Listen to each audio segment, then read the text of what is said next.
So tell me about your philosophy of food. Food. Food is almost a spiritual topic. In our day-to-day lives, no matter where you live, food is probably the most powerful thing you're involved with. Food is your biggest choice. How you eat affects the whole world. It affects your body. It affects the people around you. It affects the energy systems you're using. Personality. Personality even, yeah, everything. And so food decisions here are difficult because, of course, with having a diverse group of people come here, they're all used to eating a certain way. And they have an immense attachment to that.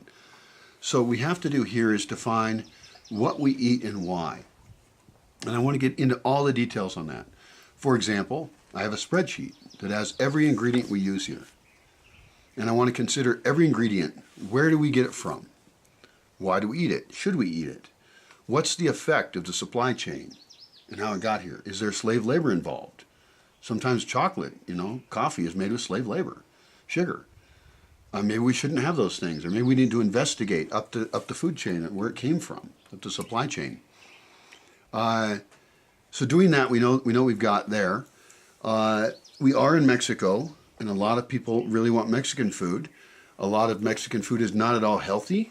In fact, there's an oncoming diabetes epidemic and obesity in Mexico.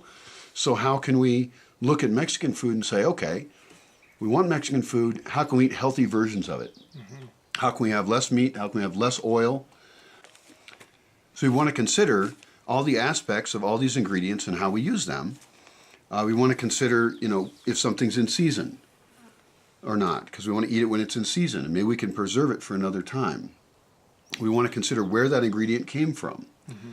What was the effect of the labor that produced it? What's the effect on the land? How far away did it come from? How much gasoline was used to get it here? What effect does it have on our health? What's its cost? How can we eat cheaply and healthily? There's just so many aspects to even just the ingredients. And then how we combine those into what meals we have. For example, we're in Mexico. We're going to eat a lot of Mexican food. People like it. People like to eat food that they're used to. But then how can we make Mexican food that's actually healthy? Because we have a growing epidemic of obesity and diabetes.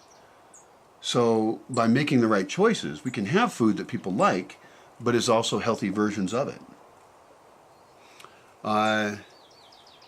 In terms of energy, how can we not be using propane, not be using electricity for cooking? How can we use the sun? How can we cook with the sun whenever possible? And then if we can't cook with the sun, how can we cook really efficiently with wood? Or maybe in many cases we don't have to cook some things at all and we just get more of a raw food diet.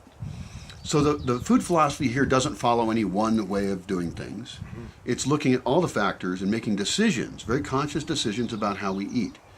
Now in this space that's perhaps easier to do than others, because if you live in the city you're just bombarded with all these options, and it might be hard to be kind of more purist. Although I'd be very curious to hear about people's attempts to have that kind of control over their food in an urban environment. Mm-hmm. Sure.